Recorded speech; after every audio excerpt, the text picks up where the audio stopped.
Konnichiwa. This nigga think he... You know what I mean? Welcome to Live from the Green Room. Back from Japan. Post-Tokyo, Japan. Konnichiwa. Kung Pai. Basamora. What does that mean? Basamora is bathroom. Bathroom? Bathroom. Strip clubadora. That's strip club. Strip clubadora. Yeah. Akura. How much? What else did I learn? Where the white women at? Nah, I ain't asked that. There was no white women in Japan.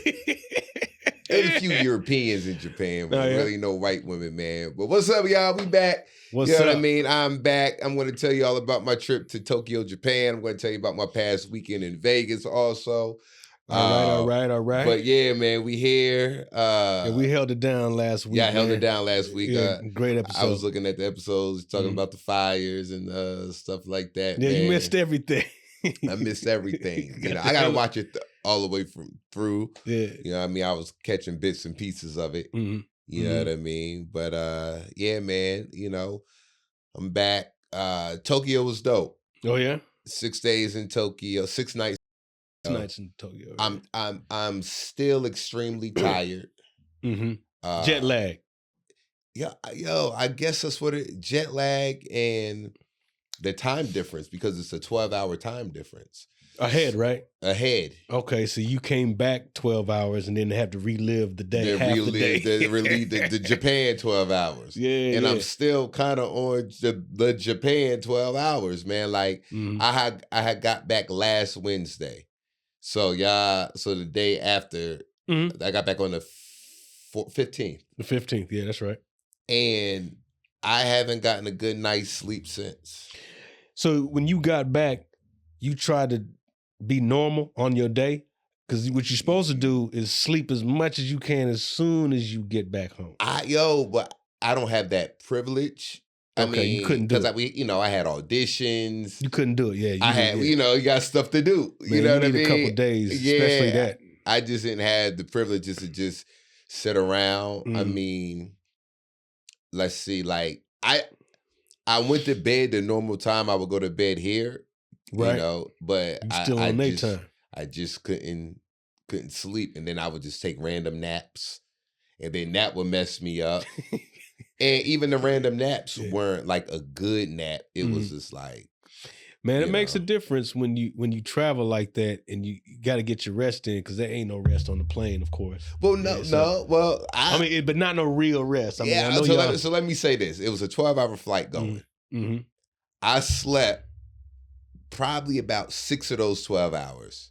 Okay, because we had the bed. Yeah, the fold out joint. Yeah. So when you got the bed, you can sleep. Yeah, you can get you a good 75% of some good solid rest. Okay, no, you 35,000 feet in the air. You can't just sleep good. Yeah, you can. No, sir. Because they feed you good. Okay. You drink. You got all the alcohol you want. Right.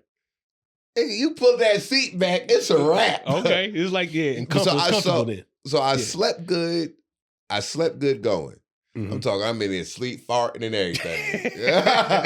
I'm asleep. I said, whoever, next seat, you can't even smell it in first class. You know what I mean? The ventilation in first class is impeccable. Yeah, they got it worked out. Like that. Now, coming back, my sleep was a little broken. I really couldn't get comfortable like I wanted to, because even with the beds, it's enough room vertically, but the width wise, it's like a twin bed, right? Yeah, it's smaller than that. Yeah, like a dorm room. So it just depends on the mood you're in. You might not could get all the way. If you're restless, then it might be whatever. But if you tired, it's perfect. But yeah, man, like I had such a good time. That's great, man. And you said you had 3 shows. I mean, I had 3 shows. The shows were good. So look, when I went to my first show, I got there a little early, and they was doing a Japanese open mic. So it was all in Japanese. And the host was a white guy who spoke Japanese. He just sounded funny when he was speaking it. So when they found out I was headlining the next show, there was one Japanese comedian that came up to me and was showing me his jokes on Google Translate. And he was asking me, were they good? Right. And I would read them, and I'd be like, I would respond, yeah, that's good. You might want to put this here or take that out or whatever. And he didn't know no English. He didn't know not one bit of and English. And you trying to give him help with his joke. He was asking for help for his jokes, man. Wow. And he was so excited. Wow. So the shows were good. It was people from everywhere, Japan, Europe. Okay. You had some people from the States. It was like one of two of the only English-speaking comedy clubs out there. Okay, all right. Yeah. So I'm gonna go back. I'm gonna go back to Osaka and perform. Osaka, Japan. So what bits did you do that was? I just did. To be honest, I did a lot of crowd work. Really? I did a lot of crowd work because I ain't gonna lie, the crowd was dry as hell for the first couple for the hosts and other acts. I was just like, why they? And this was the first night. The first show, first night. The second show, first night. They were live from beginning to end. And then the next day, that show was live from the beginning to end. But so I was like, all right, let me interact with the crowd to get the crowd involved. So I just did crowd work and mixed my bits in with the crowd work. Oh, but the bits that you were doing, did you feel that they needed to be? Did you read the room and kind of? I read the room. Okay. And I just slowed down my tempo. Okay. So they could understand. And I was very transparent. Like, yo, do y'all get what I'm saying? You know what I mean? Oh, yeah. Yeah, like, I'm very personable and transparent when it comes to that on stage. So it turned out to be good. We did a lot of eating. Of course. Yeah. And let me tell Sample you. the cuisine. Man, listen. We ate like kings and queens for a little bit of nothing because the yen lost a lot of value. So our dollar stretches. Like 5,000 yens is 33 American dollars. Oh, yeah. The American dollar is not exchanged well in the exchange rate. That's what it is. Yeah, the exchange rate. It goes well over there. Yeah. So now if they bring their money here, it's like, God damn, but us going over there. I thought it was the opposite. Like your money goes far. Our money goes far in Japan, bruh. Oh, okay. For every 5,000 yen, that's only 33 American dollars. And when you go to these restaurants, shit is like 1,200 yens. Okay. 900 yens. So we were eating Japanese Wagyu beef. Like when we go to STK and tell them, like, I got to get the Wagyu. I got to get the... We eating Wagyu for like...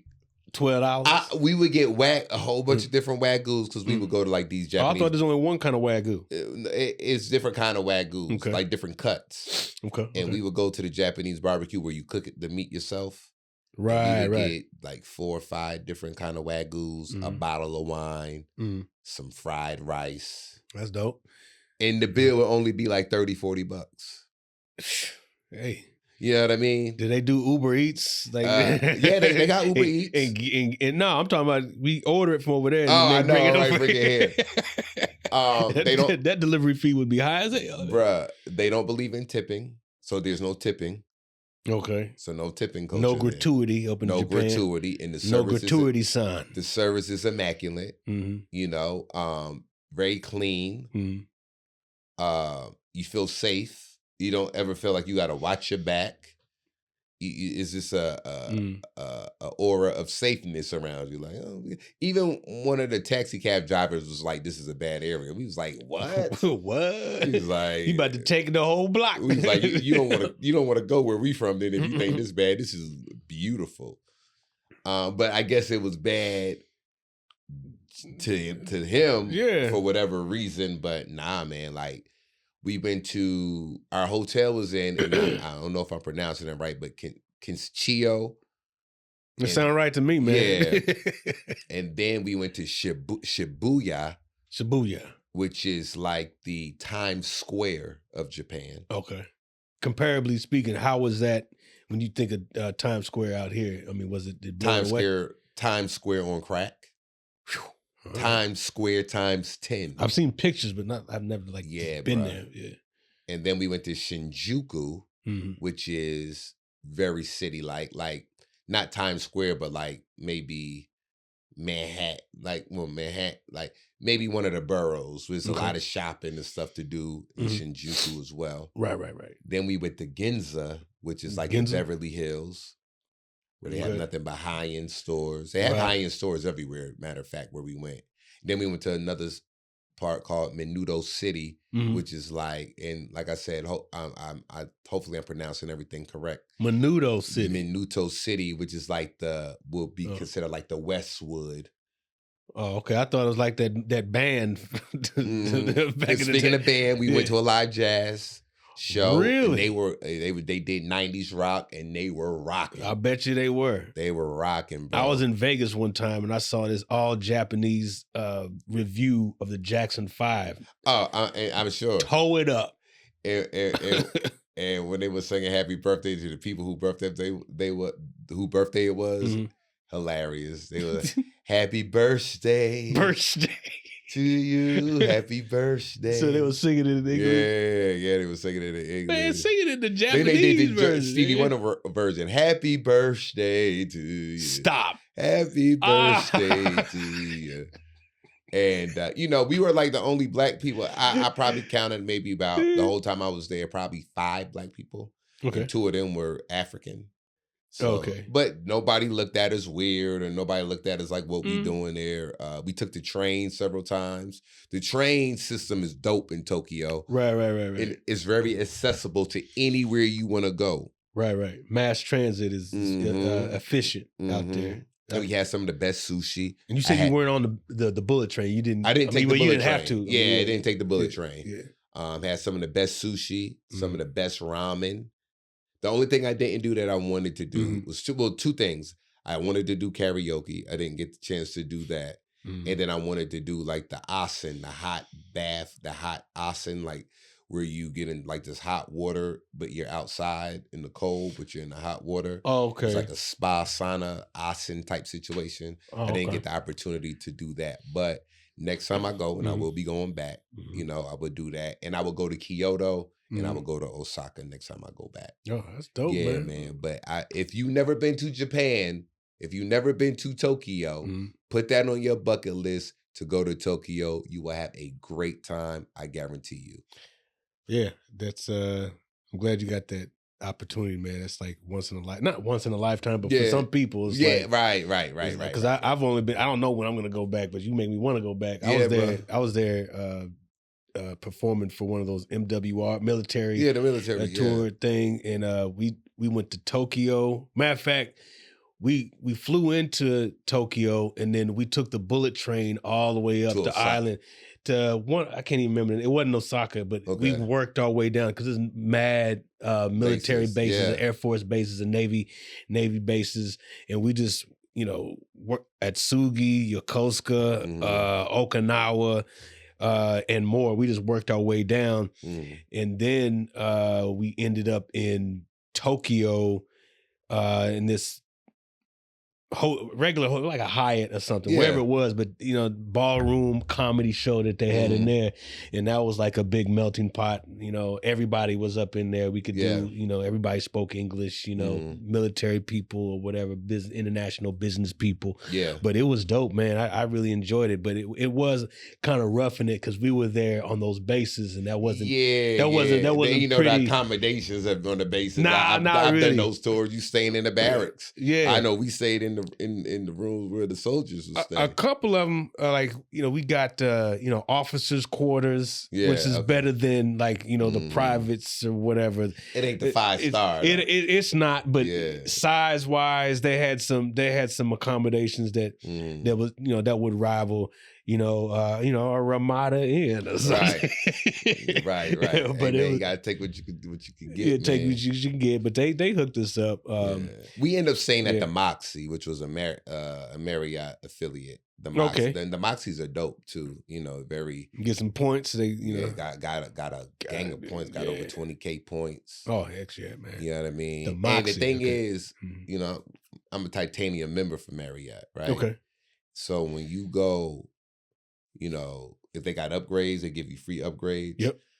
But they treat you a little different when you're titanium. You know what I mean? I thought it was platinum. The next one is diamond. Is that higher than diamond? Next one is but there's one more preferred or something. It's something right after titanium, but you get a lot of perks. Okay, yeah, of treat course. you good. So every day, wet mimosas. They were like $5.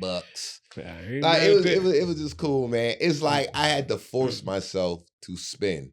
I was like, yo, I ain't even spent $1,000 yet. We've been here for 4 or 5 days. What? 4 days. So I wouldn't complain about that. I did a little shopping. You know That's what cool. I mean? And then I got to shout out this bar Cinefolia. It's this bar, a speakeasy bar with a world-renowned bartender, and he's also the owner, where he sets the bar on fire. He makes all these unique drinks. Oh, okay. He does all these different antics. Yeah, that's dope. I'm telling you, there's no menu. Benihana of bars. There's no menu. You just tell them what alcohol you like and the base of like, hey, I'm a Scotch drinker, okay? And then he'll make all these fancy drinks and put this whole presentation on. That's dope, man. And treat every drink like he puts his all in every single drink that he makes. And it's like an art form. It's like he's sculpting tastes and so dope food. So now he's actually going to be bartending for, I want to say, Jeff Bezos and maybe Elon Musk, I think, in a couple of weeks. Yeah, good for him. Yeah, but so that was dope. So yeah, man. So that was Japan. So fast forward, I got back on Wednesday. Like I said, sleep was off. So I just hopped on a flight to go to Vegas on Saturday just to hang out a little bit. Okay. Dolo trip. Okay. And you on a strip? Yeah, I always stay on the strip. Yeah. So let me do a little bit of gambling, whatever, and just chill, relax. And since I'm up, I'd rather be up in Vegas than to be up at the crib, not being able to sleep. I'd just rather be somewhere where have a little fun. I'm up, might as well gamble. So I just hopped on a quick flight, boom, got to Vegas. Now Sunday, I couldn't get back. I was scheduled for a 4:00 flight to get back home. Flight got screwed up. I look at my phone, I see Drew Hill performing. So I'm like, Drew Hill. Yes. And that's my... The original... No, the group now. Yeah, the group now. Drew Hill. Okay, yeah. Drew Hill. Yeah. Drew Hill. Cisco was there. Yeah. Cisco, Nokia, and then Woody. Woody been out there. Okay, yeah. Yeah. But Drew Hill. I said, man, you know what? That's my second... Drew Hill and Jodeci are my favorite groups of all time. Right. And anybody know me, which I said on previous podcasts, that Cisco was one of my favorite artists. And Trey Deasy originated from my love for Cisco because they used to call me Trey the Dragon. And then the Dragon, TD, and they would say TD for the Dragon. Right. So I wouldn't know they was trying to clown me to calling me the Dragon, and then TD changed to the DZ. Right. So I'm a huge Cisco fan. So everybody knew that. I had the fake Dragon chain from the kiosk back when I was in college and all that. So I said, yo, let me go to the concert. So I called my homegirl who was wrote for Cisco, and she was in Cisco's first female group. I called her, yo. So, okay, what group was that? It was called Love Her. And she was featured on Cisco's album. So right. I said, yo, I see Drew Hill performing. I'm in Vegas. You here? Or, yo, can you give me some tickets? She was like, I'm actually here. I'm going to the show. She was like, let me see, because we already turned in our comps. Let me see. So she hit me back. She said, I can't get you comps, but if you come, you'll be good. I said, don't worry. I'll buy a ticket. Ticket was only like $50. Bought a ticket, get into the line in front of me out of nowhere. And this is how you're always supposed to be at the right place at the right time. I get in the line. In front of me is my best friend that I grew up with. My best female friend, Vita. I grew up with since we could remember. Wow. My grandmother and my grandmother's best friend babysat us. Yeah, you had to connect in the line, like small world. And it was just like, oh shit, like, you know what I mean? Like, oh, Vita, like, she's like, oh, Trey, like, what the hell? Like, and I usually call her when I'm in Vegas, but because I was just... Hey, Trey. Yeah, I was just moving so quick, I didn't call her. But usually, I would call her, yo, Vita, I'm in Vegas. And she done been to the shows, at the factory, when we would do the factory after Tropicana. Right. So I see her random. And I literally walked in line right behind her. And I didn't even realize it was her. I'm just chilling, like, all of a sudden I was like, wait a minute, that looked like Vita. So that was random and weird, but dope. So I get to the show. Cherie, My homegirl who writes for Cisco came out. She got me. We saw the concert. Concert was amazing. Mm-hmm. Them boys still got it. All of them killed it. That's what. And then at the end of the night, I'm in the party bus with everybody. Oh, that's dope. So you got the and then nigga, I hang out with Cisco. We hang out with Cisco. Well, she knows Cisco. Yeah, so I'm gonna say I was hanging out for like 2 hours. That's what's up. And he playing all his new music. Like, yo, here and he sang all these stories about, just about back in the day. The business he back got in stories. The day. Yeah. And I was just like, yo, like, I'm sitting here chopping it up with probably like my top 3 favorite artists. Yeah. You know what I'm saying? So that was dope. Yeah, it was a good feeling. Like, I'm glad you went just, let me go to Vegas right quick. Yeah, every now and then, like I said, I couldn't get on my flight. Mm-hmm. And I was like, well, I could book, get on the next one. Mm-hmm. But then I was like, oh, this concert, let me go to the concert. I'll just fly back in the morning. Mm-hmm. So sometimes you just gotta just go with the flow and the energy. Yeah, see, and that's why you still tired. Once you get the chance to reset, then you'll feel like back to normal because you look like you're about to fall. I'm tired, right, bro. It was hard driving here. I almost canceled. As if Tone was here, I'd have been like, I can't make it tonight. I appreciate you not leaving me to do the green room by yourself. And it's a lot to talk about. Oh yeah, man. There's plenty that you missed. Well, don't worry about what I missed because we can't go back. Yeah, we can't. But let's move forward with what's happening with entertainers and artists, and specifically Snoop, Nelly, Rick Ross, and I even throw Soulja Boy in there. Soulja Boy, yeah, he was out there performing for pre-inaugural events. Mm-hmm. And everybody is up in arms, more so over Snoop and Nelly, calling them sellouts, coons, calling them everything but a child of God. A child of God. What's your thoughts on that? My thoughts is I have 2 thoughts. Okay. I have my initial thought is, so what? Mm-hmm. So what? I don't really care that they're doing it. Like they do that. That's what they do. They're rappers. Mm-hmm, like why should I be moved by this? Okay. So Snoop, Nelly, I saw and I heard Rick Ross. Right. I heard Rick Ross walked across the stage. The Soulja Boy I saw later. But it wasn't until I saw the 2017 clip where Snoop was shaming Black artists for performing at the inauguration, whatever that meant at that time. Mm-hmm. If there was other like a repeat of what they just did back then, like a pre-inaugural event where they had artists. The RNC convention. I'm not sure what he was. Whatever that was, and so he was like shaming. He said what he said on that. Definitely shamed him. So he wasn't, he wasn't gonna go. So fast forward to now to see that he did it, it's definitely a bad look. That that video didn't age well. As the internet says. That didn't age well, and it was, hypocritical. But what are you gonna do? They're artists.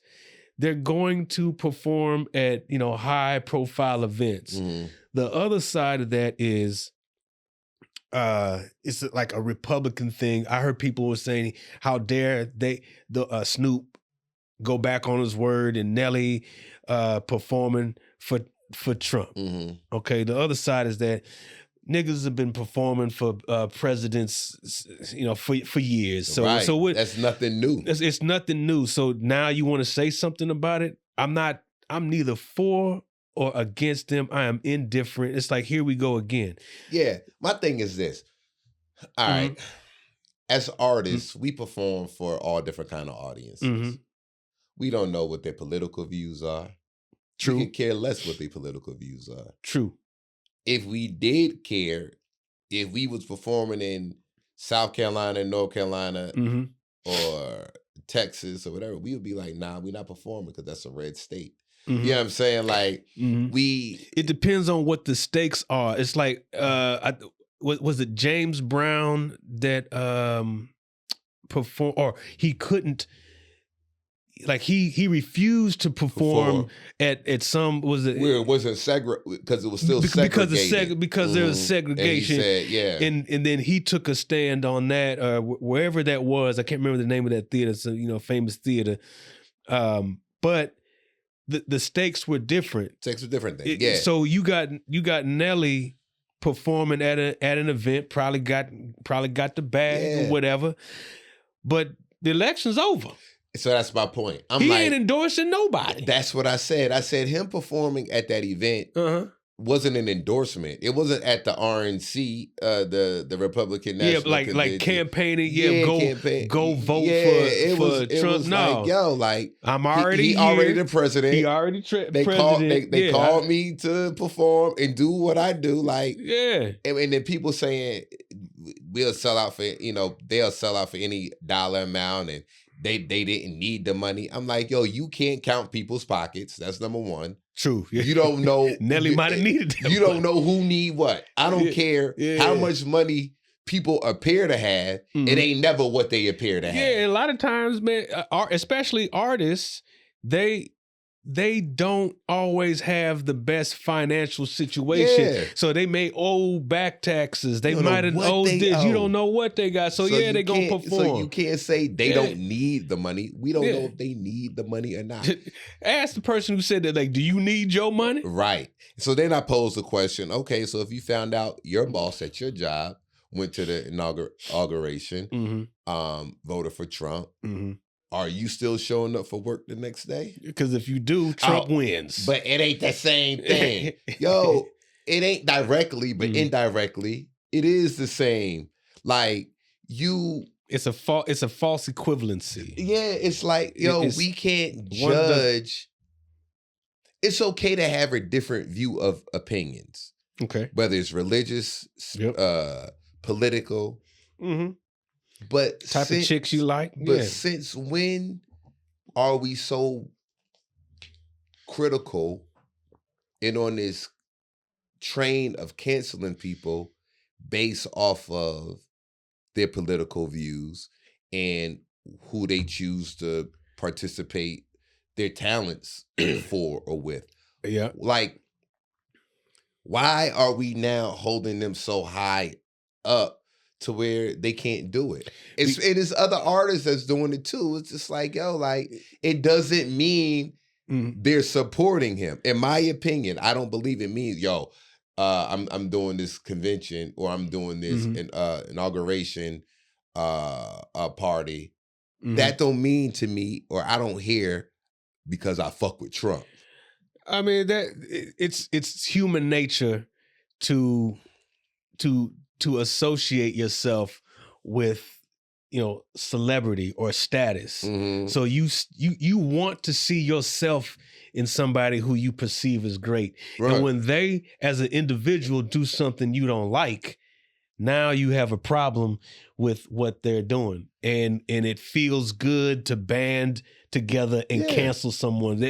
It's human nature to say, aha, or hey, you can't do that. We said because that you can't do that. It's like, then you would be canceling everybody. And I tell people all the time, if us as Black people not going to perform based off of people who pay us their beliefs politically or religiously, we would never be working. Probably not. You wouldn't work for anybody because you got something. Yeah, where does the line? Where's the line? Where's the line that says you can do all of this, but if you're a registered Democrat, then I can't mess with you. Like, where's the line? Where's the line? Where's the line at? Because if you want to live your life like that, then all you're gonna be doing is staying home by yourself because you can't survey the world before you go out and interact, man. You can't do that. You can't do that. And then Snoop video didn't age well. It didn't. But I tell you this, though. Yeah, go ahead. We can't change our mind. See, that's the thing about the internet. And that's the thing about being careful, jumping on every bandwagon. But what is changing? But what is he changing his mind about? So look, Snoop necessarily shouldn't have jumped on the bandwagon back then of the I hate Trump bandwagon. If you don't like him, you don't like him. But see, as artists, when you put that out to the world, it's there forever now. And then if you change your mind, so if he say, "Oh shit, I was on the hate Trump bandwagon," but yo, when he was in office, and I don't know if it's the time stamp when he did the video, but it could have been, "Hey, oh shit, you know what? These 4 years that he was in office wasn't so bad. Oh shit, I thought maybe it was going to be worse than what it was, or you know what? I'm just throwing stuff out there." After I did that video, I actually had a conversation with Trump. And he's not such a bad guy. Isn't that something? You don't, all I'm saying is, you don't know what happened from that time he did that video until now. Well, actually, we do know what happened. During the time, in between the time that he made that video up until now, while Trump was in office, he facilitated the release of one of his business partners out of prison. So out of the incarceration, a presidential pardon. So that's what I have read and gathered. So I'm like, okay, he's beholden to you to some degree, to where, it's like, nothing's for free. He gains by doing business with his partner, because he got let out of jail or prison or whatever. So that means that's self-serving for him. So, but that ain't free. He said, "Hey, someday I'm gonna ask you for a favor." So the favor is dance, nigga, dance. So then but you know what? So but the favor is he can't go back on what that video is. You're gonna have to look bad, or else he's not doing nothing that he wouldn't normally do. It's because of the... He's still rapping. Still rapping. That's true. He's still rapping. Ain't nothing but a G thing. He ain't changing the lyrics up. This is why. This is why I always keep the race card pulled at all times, because there's nothing that gives a bigot more pleasure than to make mockery of you. So, do you think? But we don't. But we're assuming. I'm saying that just because that's how I think. It can mean nothing, but all I'm saying is he's talking cash shit about the president of the United States of America. That video's gonna get seen. It's gonna get seen. And that's so Trump is like, okay, all right. Yeah, okay. Right. Because Trump saw it. They can engineer a situation to where he's gonna come to him. See, these people are patient. Yeah. Just so you can look bad about your little video. I'll offer you some money and make you look bad. You're gonna take it because that's what you do. And but at the end of the day, so what? He went up there and he's rapped his record and played the DJ scratch. And I heard Trump wasn't even there. I don't know. That's what I was about to say. And Trump wasn't even there. It's just out for the internet. Here's some more. I just feel noise. Here's some more. I feel like it's a lot of hypocritical things, because you're not going to cancel the person personally that's on some fuckery, because you cool with him, him. And how many times, and we've all seen this, or we've all been a victim of this or a part of this, where somebody would talk shit about somebody, give them a bad name or a bad rep. You don't know that person, but then when you meet that, but you now done got that bad press. You done got that preconceived notion based off of the press or whatever. Yeah. And then when you interact with that person, you're like, oh shit, you know what? You cool as hell. And I ain't gonna lie, I was talking shit about you too, based off of what somebody else said, and I was wrong for that. Because now that I see you, you cool. You know what's funny about that? Now this ain't got nothing to do with nothing, but it reminded me of a situation where just what you said. Oh, Fox this, man, that motherfucker this. Nick, R.I.P. Nick Carthan. Nick Carthan, for some reason, listened to some of that bullshit. So we found ourselves at a cigar bar one time. I think probably like at Ray Grady's thing.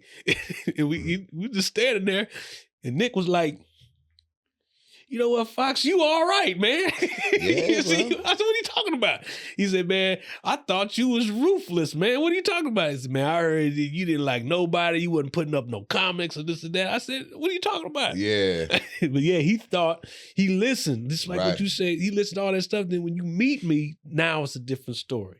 So that's what I'm saying. Shout out Nick Carthan, man. That brother's a real one, right? Yeah, there. rest in peace, Nick. But that's what I'm saying. Yeah. It's okay to change your mind. You can change your mind, but why are you changing it? It don't matter why. You know what?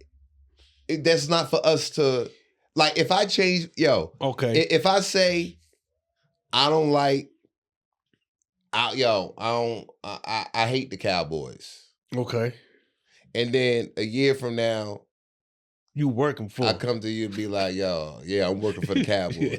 But I thought you hate the Cowboys. Yeah, I did up until they showed me the, you know what I mean? I sat down with them, and my reasons for hating them, they convinced me that, hey, that's, what you think isn't true, or, yeah, but you might hate us for this, but look at what else. Look at what else we're doing. Then I'd be like, oh shit, okay. Okay, yeah. You can be persuaded.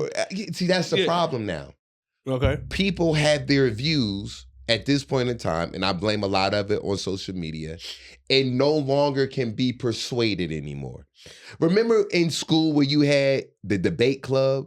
Of course, and somebody had to have a winner in the debate club. Yeah, you had. And the point of the debate club was to persuade somebody who thought one way to think different.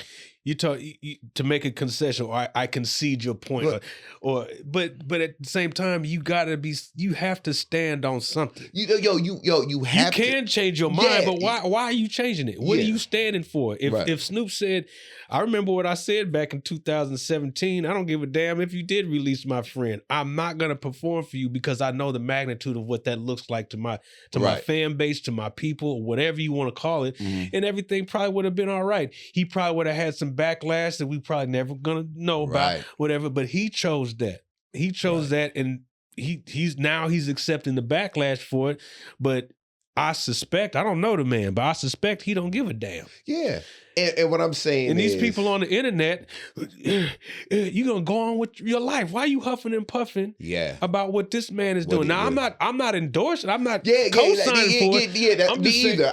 I'm just saying it's a bad look. He look hypocritical, but so what? He got a job. What I try to do is get people to look outside of their box. Sorry, I didn't mean to cut you off, but you remember Calvin that worked at McDonald's? Yeah. He working for the most poisonous fast food in the hood food, and everybody loved Calvin. Why? Because he had a job. Because he had a job. He had a job. So don't tell me that this man that you say you love I can't believe. How did he let you down? Not in that scenario. But he didn't let you down when he was talking about all these bitches and hoes know how I feel. You know what I mean? It ain't fun if the homies can't have nothing. Yeah, he didn't let you down. You dancing all day to that. Yeah. Oh, it's all good. Yep. But so that's my thing, man. Like hypocrite. I just don't like, because I'm not a judgmental type of guy. Mm-hmm. And even, let me rephrase that. I try not to be judgmental. Right. And if I am judgmental, I always try to go back and look at it from both perspectives, just to try to make sure I'm not irrational or just or I'm not being unfair. You got it right there. Yeah, or that I'm not being unfair. You know what I'm saying? Yeah, I see your point, but I'd rather be judgmental to make sure that I'm not going back on what I said, especially if I'm standing on. You have to stand on. And this is not all my important values and beliefs, of course. But when it comes to something as an artist performing for whoever, I can't see myself being as judgmental on that, because I'm an artist and I get it. Like, nigga was working. Okay, so go back to whatever that RNC was, the example that you gave, like that's him. Now that's him endorsing. Oh, is it? I think so. Okay. If you're at the RNC, that's a job, right? That's That's a job, right? But see, the convention is something different, in my opinion. And you guys could correct me if I'm wrong in the comments, or let me know your opinion as well. But I think like Meg Thee Stallion, Beyonce, when they did the Democratic National Convention, that was endorsing Kamala, and they made it vocally known. Every artist that performed at the RNC, they made it vocally known. That is a requirement of them. Yes, and yes. It like that's where the difference is. But if there's no endorsement, I don't think nothing's wrong. Okay, if there's no endorsement, I personally don't think nothing wrong. Now, would I do it? I'm not going to say yes. I'm not going to say no. It just depends on my situation. But am I going to knock anybody else that did it? No, I'm not. No, but you do have to. It depends on what the read the room. People will associate you when you're in the room with them people that they don't like. Right. So if you're there, well, you was there. They got the photo. You was there though, but they don't know why. You could say whatever you want to say. You was there. So nobody trying to cancel Mike Tyson. And Mike Tyson is you can't nobody cancel Mike Tyson. How you gonna cancel him? And you know what Mike said? To his face? Mike tell you why he fucked with Trump. He said because he was the only one writing me, visiting me while I was in prison, and did X, Y, and Z. So, sometimes... Let me say something about that. Trey, you could come on in too, bro. Yeah, come on in here, man. Come on in here, intern. He has an interesting insight on some things. But this is how... When you're a quote unquote cash cow, and you the black dude, got the intern in the building. What's up, brother? What's up? How we doing? Fresh off the Upshaws. Yes, the Upshaws. Yes. Yeah. Congrats on that, man. Thank you very much. When you are the black talent, the black cash cow in the room, you're being herded. You're being watched and propped up. And you're given goodies because you're beloved by the people. So you're a walk-in endorsement for whoever helps you at that time. And it's Trump. You don't know what his aspirations are. Mike Tyson's is the people's champ. Right. So go ahead and help him. Right. Go ahead and surround him with all this validation. So if ever comes back, he won't say anything bad about him. But you can't fault Mike for him having the love that he has for him, because when Mike was in need, he was there for him. See, as humans, that's how we look at it. That's how we look at it. I'm saying there's something underneath that. But I'm going to say this: if don't nobody fuck with Joe Fox. If don't nobody fuck with Trent. Nobody, but I'm sick or my rent had needed to be paid, and Joe Fox gave me a check, or Trent came and picked me up and took me to the hospital or to the doctor, and the whole world don't fuck with y'all, I can't jump on that bandwagon and say, fuck Joe and Trent. I'm going to say, okay, I understand what y'all don't like them for whatever, but yo, they looked out for me. Right. They looked out for me. So basically what you're saying is Mike Tyson don't give a damn about what he grabs. Yo, you cannot jump. We are all people. He doesn't care what the problem with social media now. Unicorn stars, he don't care about none of that. The problem with social media now in society right now is everybody's a bandwagoner without even researching the information, themselves. Now, this is not me saying Trump ain't who the world think he is. That's not what I'm saying. But I'm talking about in every case, in every scenario. And that was like back in the day when Reagan was in office, or when Bill Clinton was in office, or whoever the opposing person was. I can't recall people arguing. I can't recall, or people beefing or not liking each other because they voted for this person as opposed to that person. They've been doing it, like I said, like James Brown, for example. He was the artist that was performing. The people's artist, that was performing with Nixon. With Nixon. Now, he did it once and they didn't like it. He did it, and I think he did it again. But the relationships that they have with those people, it's like different. It is different. It's like, look, just go ahead and do this for me. I'll give you some money for it. So it's about the money. It's self-serving, and they get an endorsement, and hopefully that what people we will are follow. as artists? Self-serving. Okay, but yeah, but I mean, we can be self-serving, but I'm not trying to be exploited. So wait, so you're mad. I'm not mad. You're not mad. I'm making the case. You don't like that. You're making the case that I guess Mike Tyson is just doing this because Trump helped him at some point. So he's at that inauguration. Inauguration. Having a good old time. Him and Jake Paul and all of them. You know what I mean? You would do the same thing. I remember one time on this podcast, you were like, if Donald Trump gives me reparations, then I'll vote for him. Okay, not personal reparations, just me and me alone. Okay. Hey, I'll clean it up. I'll clean it up right there. Yeah, hold him on. How about you pull it and see exactly what I said? What I said was, if he's doing something for me, and that thing is what I need you to do for my people, that's the difference. Of course, we know he just can't give it to you, Fox. Yeah, that'd be he give just Fox. But I'll say this: politically, you should get something for that endorsement. You should. Even if it is, but here's the thing: don't sell out your people, and don't be exploited. It's not their fault that the people put them where they put them. That's human nature. No, but nobody. Snoop ain't going around saying, "Yo, I'm the people's champ. Put me where I want to be put." See, that's Snoop human nature. Snoop just doing Snoop. He's just doing Snoop. Yeah. But in the media, they will prop up anybody. And it's not just because you deserve it. It's for a purpose. That's all I'm saying. I mean, when's the last time you seen Snoop Dogg turn down a check?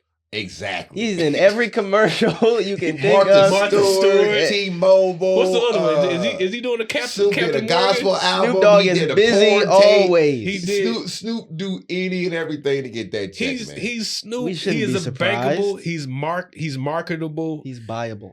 He's purchasable. Yeah. There's nothing wrong with that. But when he's exploited at that, especially at the political level where Snoop endorses this person, therefore you love him, right? I remember watching you vote like him. I remember watching this old interview exploitation. when Nas was on MTV, one of them MTV shows where they go behind the scenes or they document your life, whatever. And Nas at this point was like one of the realest rappers who wasn't commercial. He had all the street cred, everything.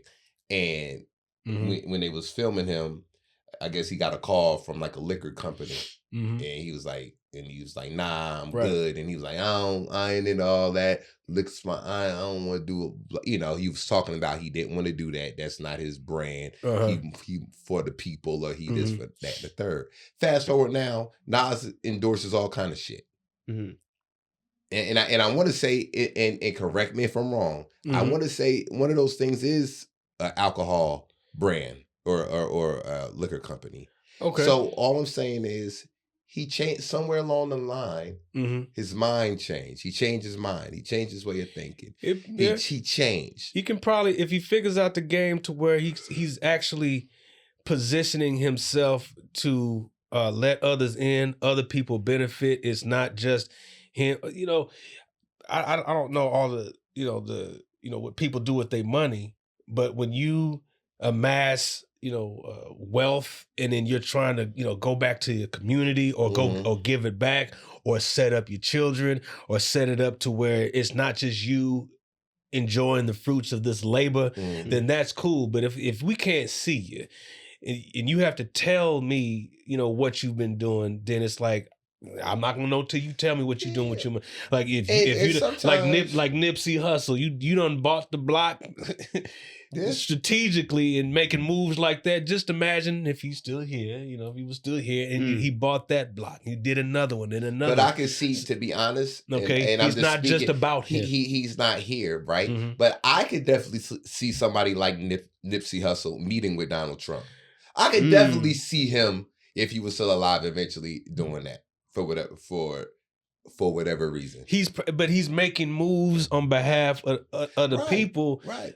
He's doing what he can do. Other people, it's like you hear about what they did. You don't hear nothing else about it, but you see they got a new this or in order for him to buy the block and to put the block like he did, you know he had to go through some. He had to work with some people that he probably didn't want. And it's not about. And see, that's the problem with us.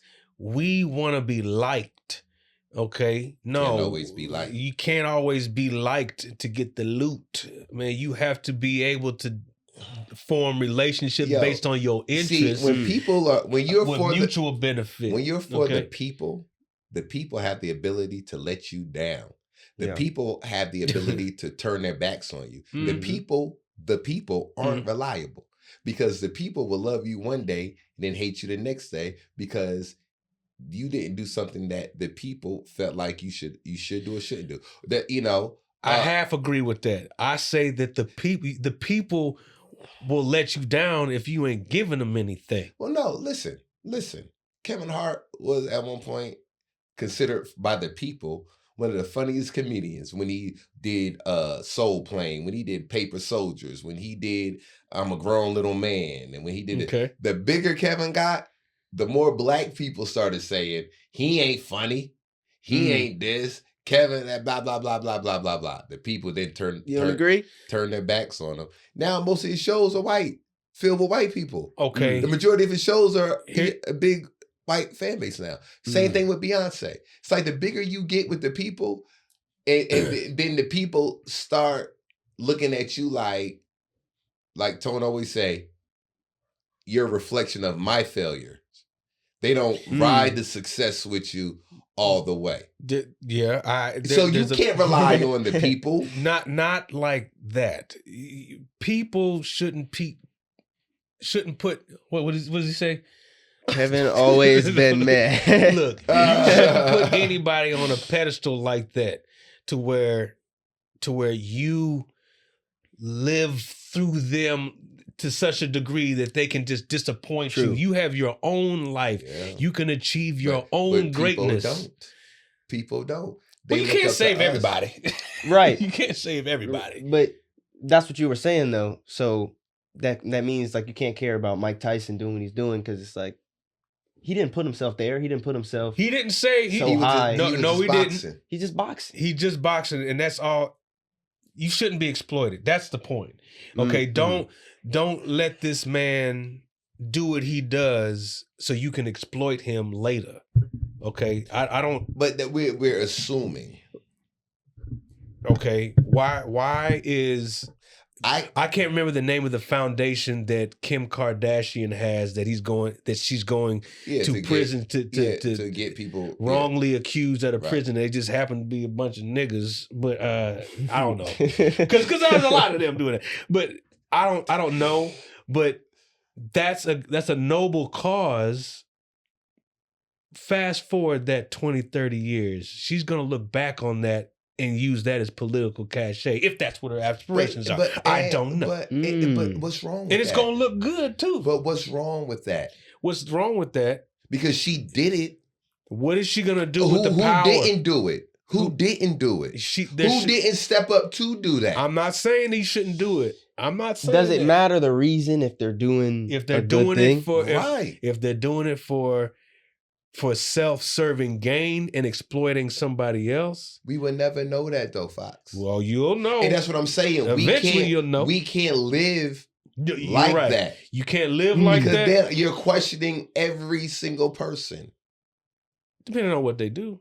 You should. Why is somebody doing something when there's a history of, example. Why do artists not get their masters when they record a song? Because they're not business savvy enough. Oh, okay. They're not business savvy enough. What about the ones that are, and they try to get their masters? Mm-hmm. Why is there such a barrier to get the original recordings of your talent, your work? Why is that? I don't know. It's because they those people, they know the worth of it and the value. They know, of it. and they're exploiting the talent to get the product and sell it. They make the lion's share. You get the pittance and pennies and peanuts. So guess what? We get exploited every day. We do get exploited every day. It's the people who don't know it is the problem, and they can't change. We get exploited every single day. Yes, we do. Yes, we do. That when you're an artist, you're basically signing. Even when you're not an artist. Yeah, but we're talking about from an artistry from POV. an artist perspective. Right. When you're an artist, you're basically saying, I will exploit myself at some point in time. But we always look at it in a negative way. You try to make sure you get a good deal. You could look at it as exploiting or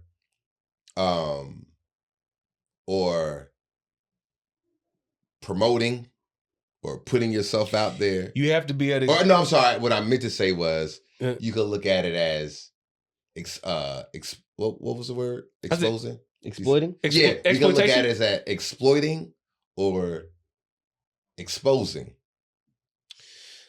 That's what I wanted to say. Exposing what? These are our only options? You mean to get exposure? I want exposure. Okay, you want to get exposure.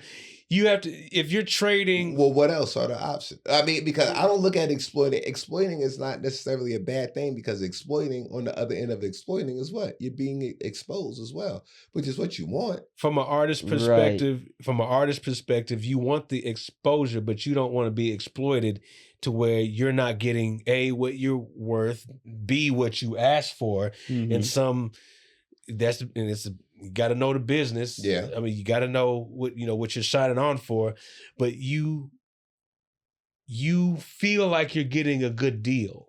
When you get that, now you're negotiating in good faith. Now you're doing fair dealings with people. Hopefully you're doing fair dealings with people. But when you get exploited and you got to pay them this, you got to pay them that. It says this in your contract and this and that. Oh, we can't pay you this because these conditions haven't been met, or one ticket sale, like at the comedy club, is it sell out and you get a bonus. It's like one chair, like one chair. Now you have to have it in your contract to where if there's people in the room, it doesn't matter how many seats, how many tickets were sold. Whereas if you didn't sell one ticket and they don't show up, guess what? You don't get your bonus.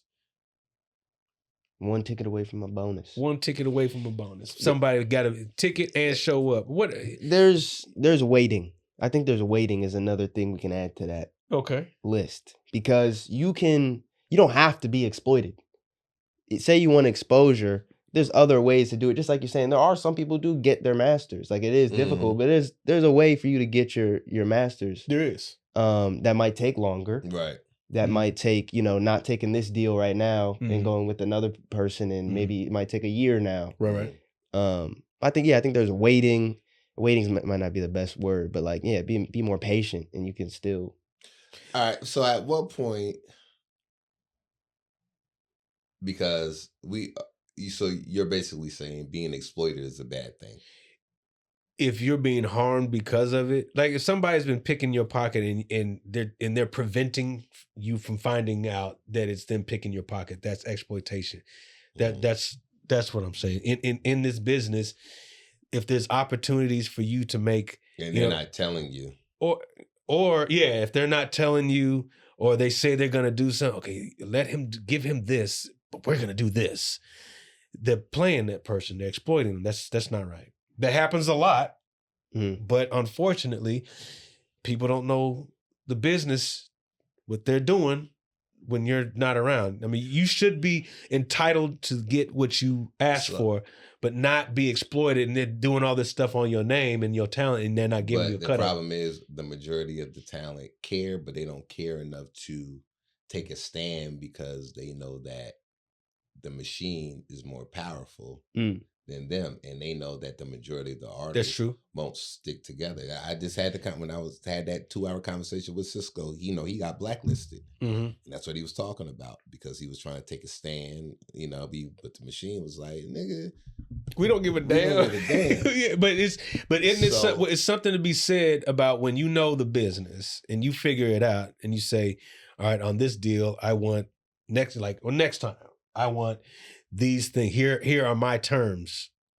And you sign based on your terms. Now you're getting a good deal, right? Yeah. Okay, so you get your terms right. If you don't know what terms to ask for, then you subject yourself to be exploited, right? Yeah. So it's something to be said when you find out what's been happening, and then, okay, here are my terms now. Now you got to come to the table. And I'm sure Nelly and Snoop got the whatever terms they wanted to get for Sure? that. I hope so. And my thing is this. That's why there will never be a union for comedians, because there are too many comedians, that can't fight. They don't. Right. Can't fight. They can't fight. They don't.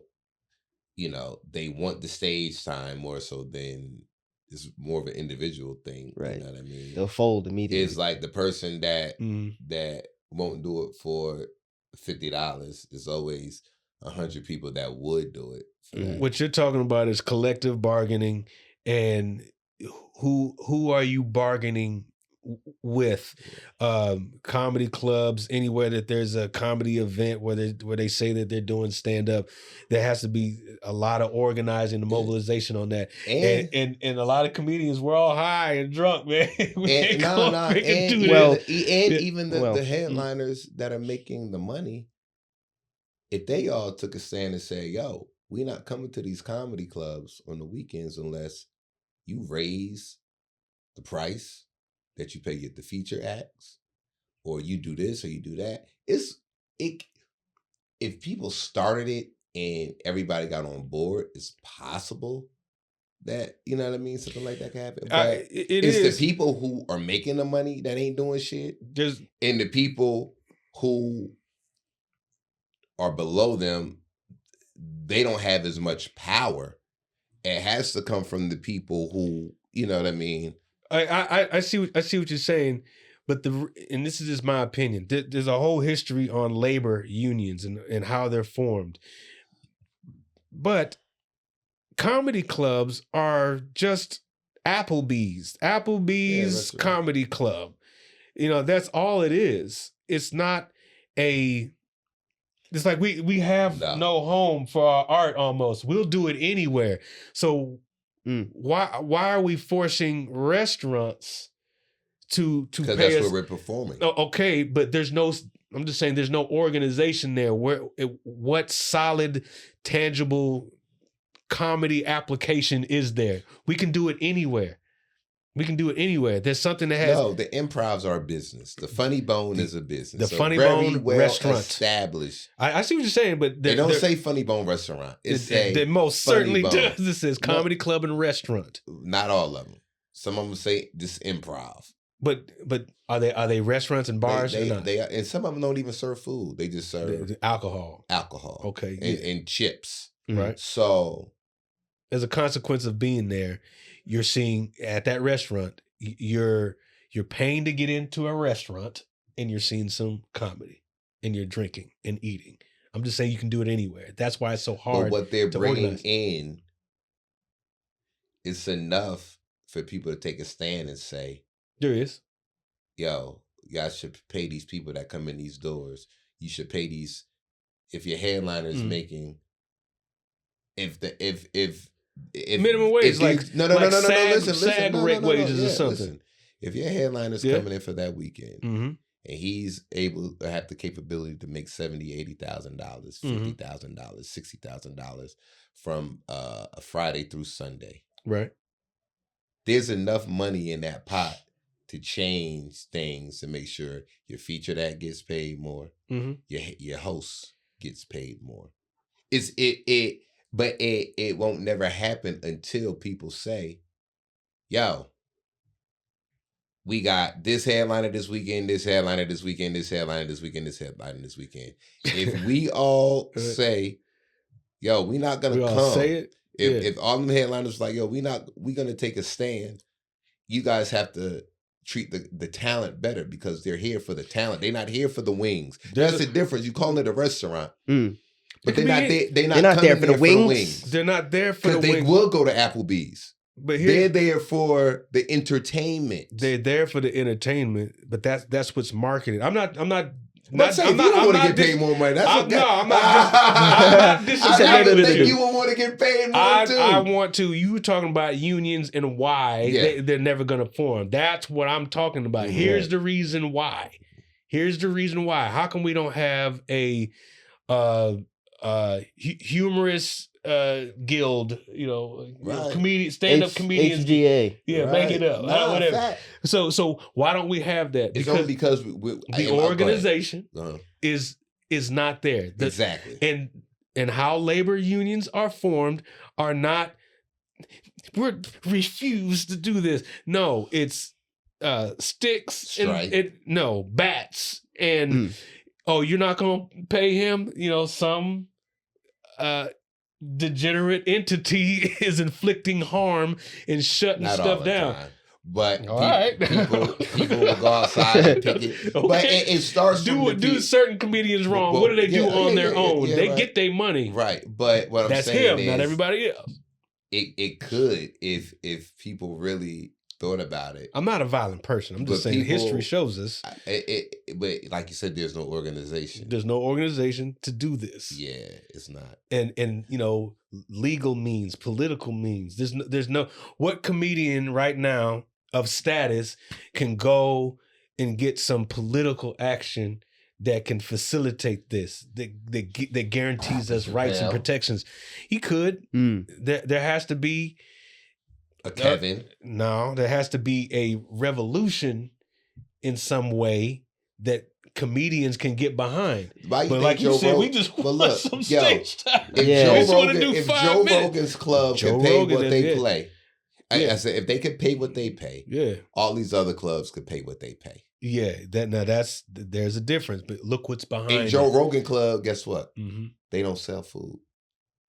Ain't that something? Now that's they don't even make money off the food. They just sell alcohol. Okay, yeah. No food. See that now? That's what I'm talking about. And he pays the comedians a livable wage. Good. That's what I heard. He pays the comedians good. The featured act, the host, he pays the comedians to where, it's respectable. You can make some money. Respectable. Yeah, that's a comedian that owns the place.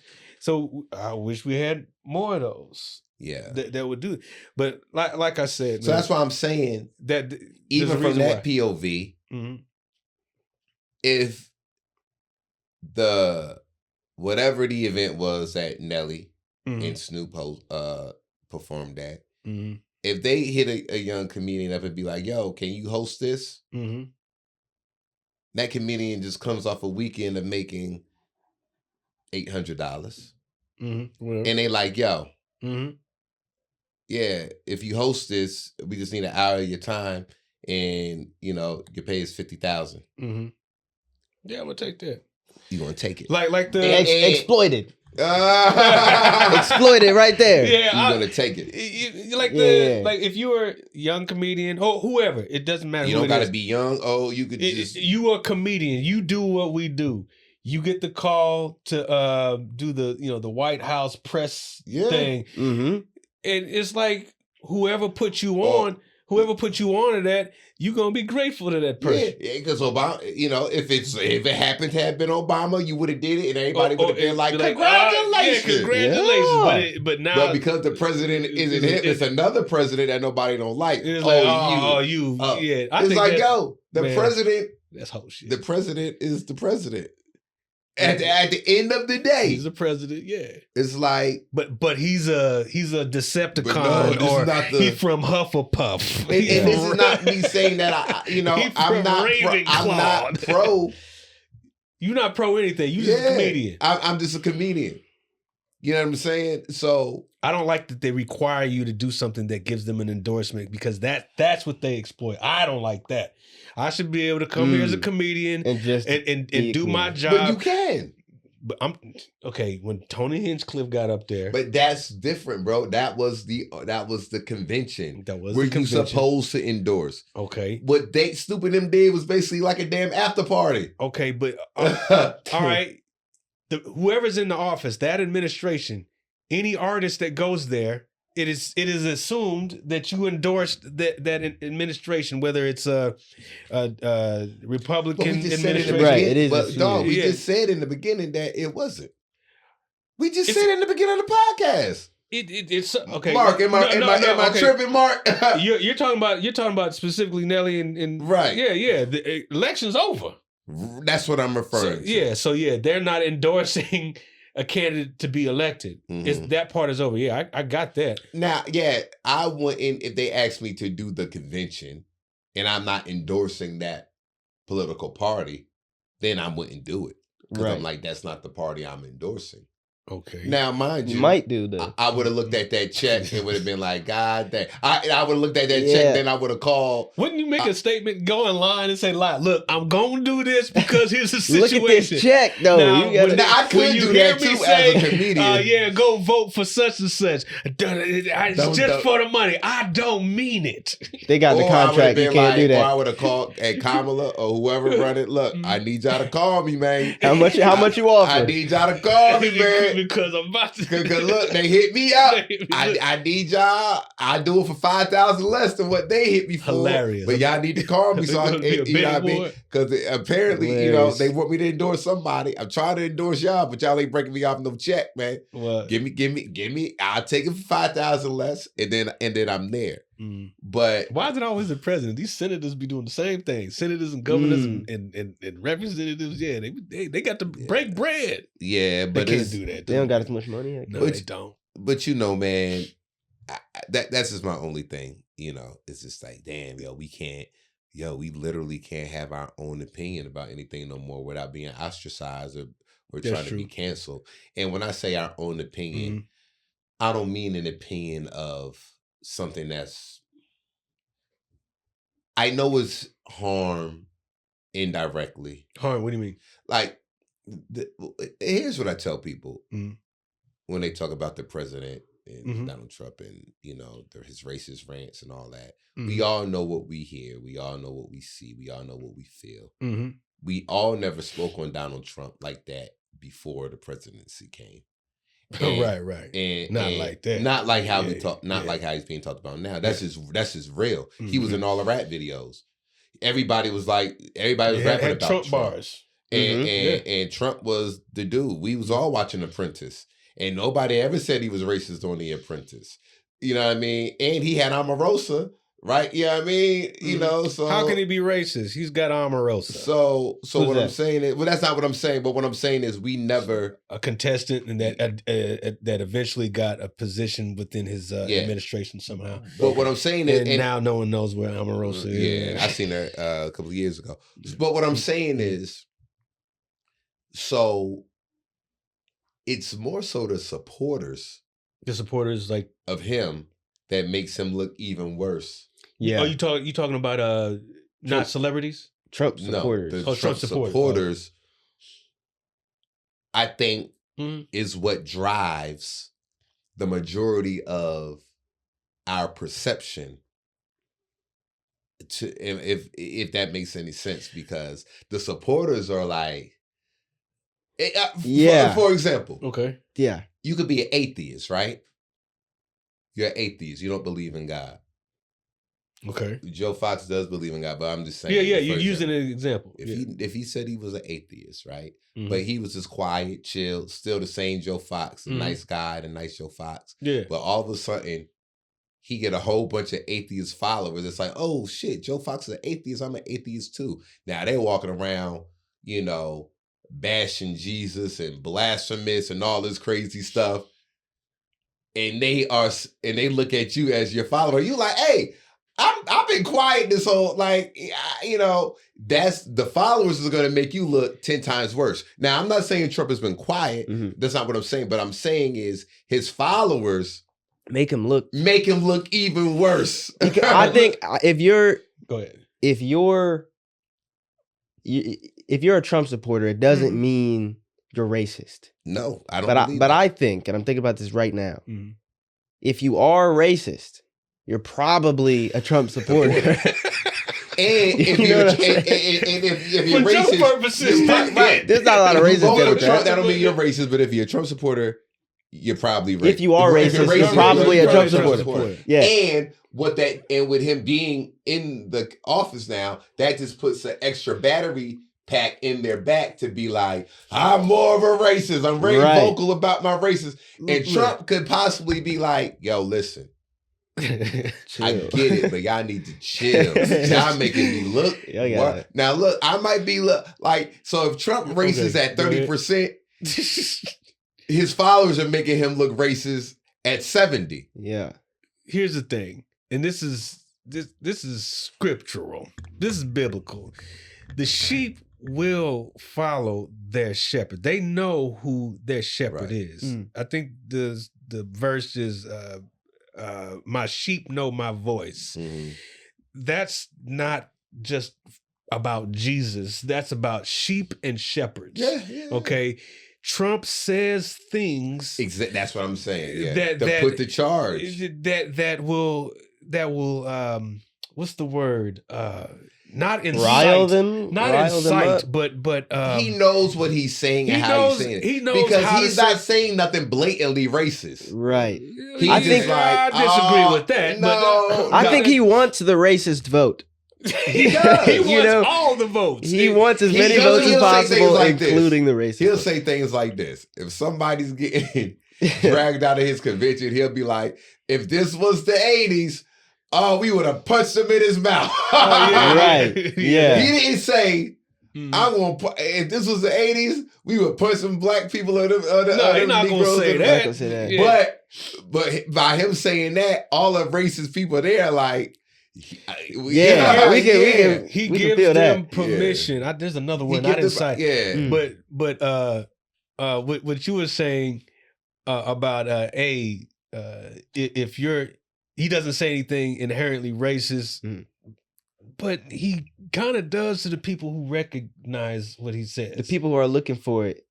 Yeah, it's like be like, that's he's on our side. Like a racist can hear you say the thing or sentence you need to hear to say, okay, yeah. They got the coded glasses on. Yeah. It's just like he'll say whatever, and they got the coded the dog whistle. Dog whistle. The dog whistle. Dog That's whistle. Exactly what it is. Yeah. He'll like the dog was like, huh? Yeah, that's exactly what it is. Yeah. He blows the dog whistle and the racist hears it. He has a racist dog whistle. You heard it first. Trump has a racist dog whistle. But then again, in some of he don't even need.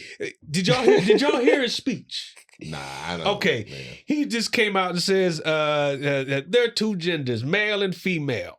He just came out and said that. I don't disagree with that. I don't disagree with that. But that ain't a dog whistle. That's a people whistle. Yeah. Everybody but heard that's not that. racism. Okay, that's not racism, but there are racist That's dog what I'm saying. whistles that that were being but whispered. That wasn't one of them. That wasn't whisper. I was saying this is the difference between things. He don't have to he don't always use a dog whistle. He don't have to use he only use a dog whistle for racist shit. And some other shit too. I mean, when he said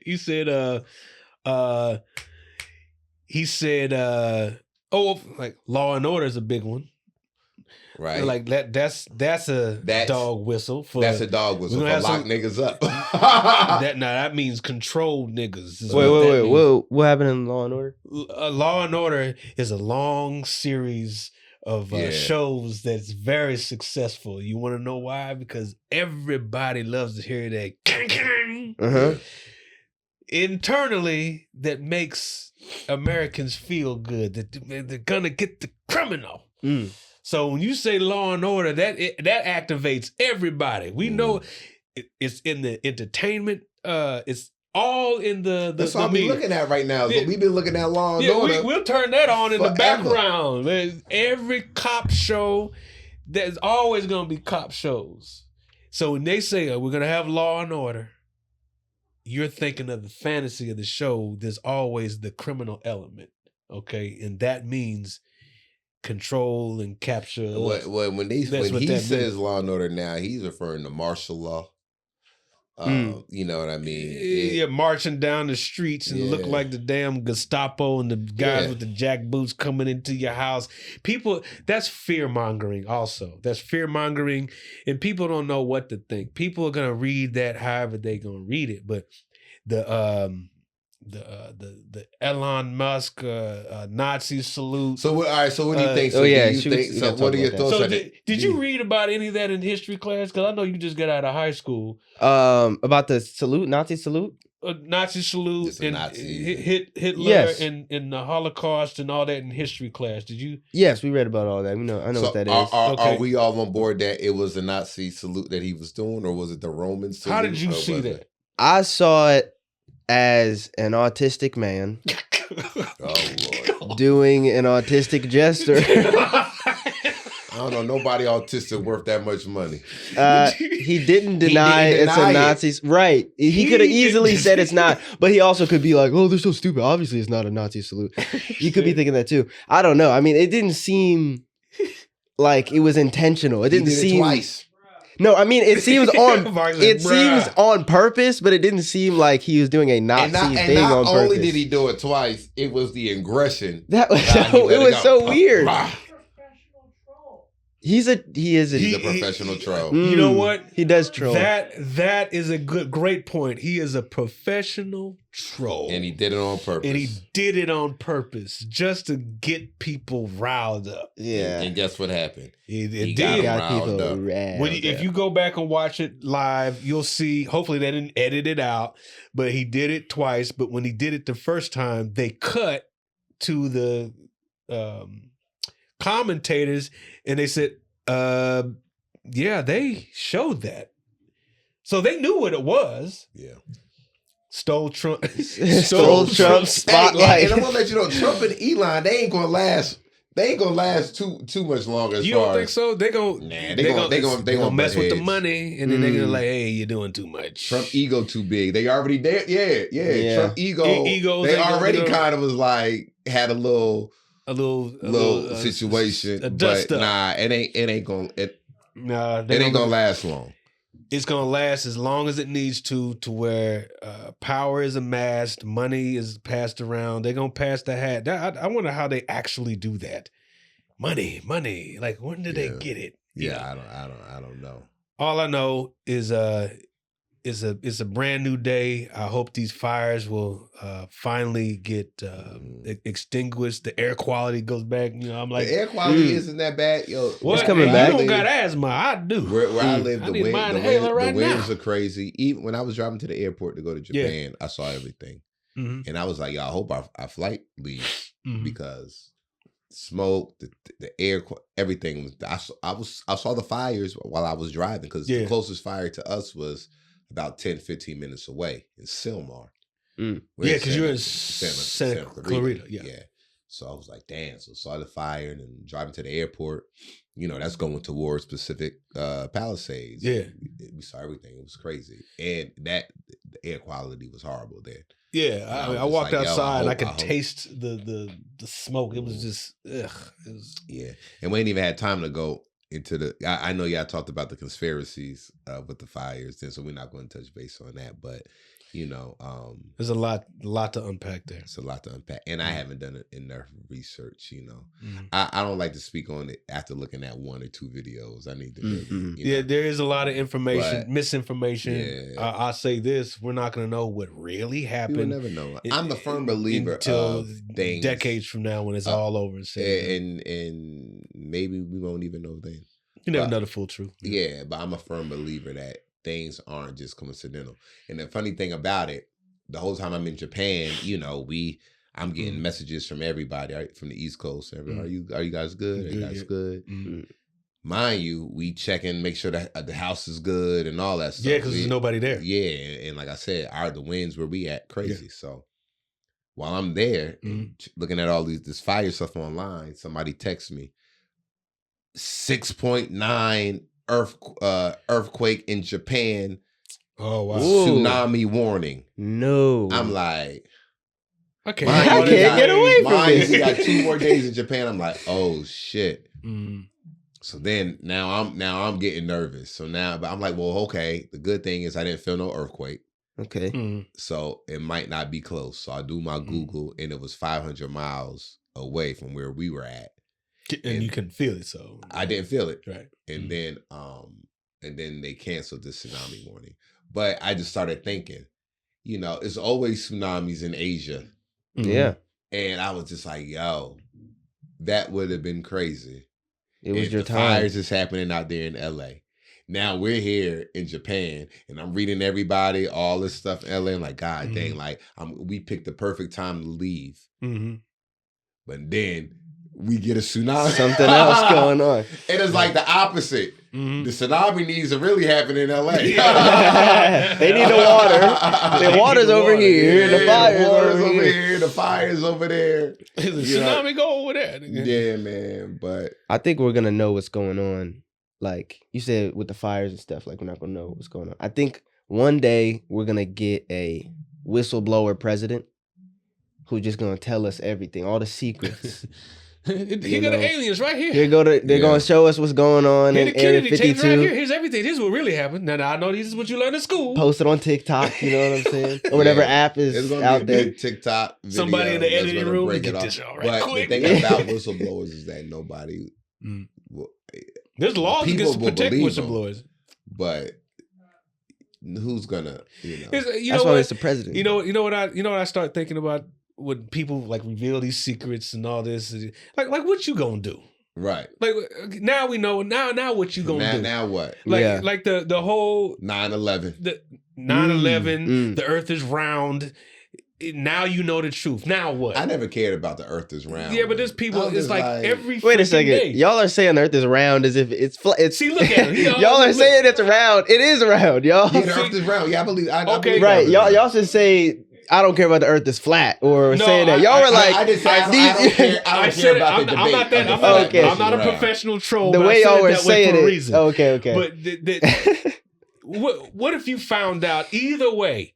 So you the guy that says, I'm trying to prove that the Earth is round. And then there's another guy, I'm trying to prove that the Earth I think Lloyd Jamar be doing that. Yeah. Shout out to Lloyd Jamar. I was like, okay, you proved it. Now what you gonna do? Right. If you prove that it's round or flat. They done took 28 days out of the damn calendar. Yeah, we know it. Now what you gonna do about it? How you gonna live your life? Are you gonna live differently knowing it's flat or round? Yeah. What you gonna do? You still drop your goddamn beer, you gonna get another one. Gravity. What you gonna call it? Yeah. It fell, motherfucker. Yeah. It fell. You gonna have to change your sayings. Money make the world go. Yeah, spin. Flat. Hilarious. We, just for these past 2 years, 2024, 2025, they starting off with a banger. With a bang. I mean, people are mad, man. Yeah. Trump said if you don't like it here, you can leave. Hey, the intro to the album is a banger. Song number 1 so far is a banger. Yeah, I forgot to look that up. He started signing executive orders out the gate. This whole album is starting off with a banger, like God dang. So it's like we are in like yo. Mm-hmm. So at the end of the day, I am not going to let any of this affect me the best way I can personally. Mm-hmm. What I'm going to do, I'm going to be traveling. There you go.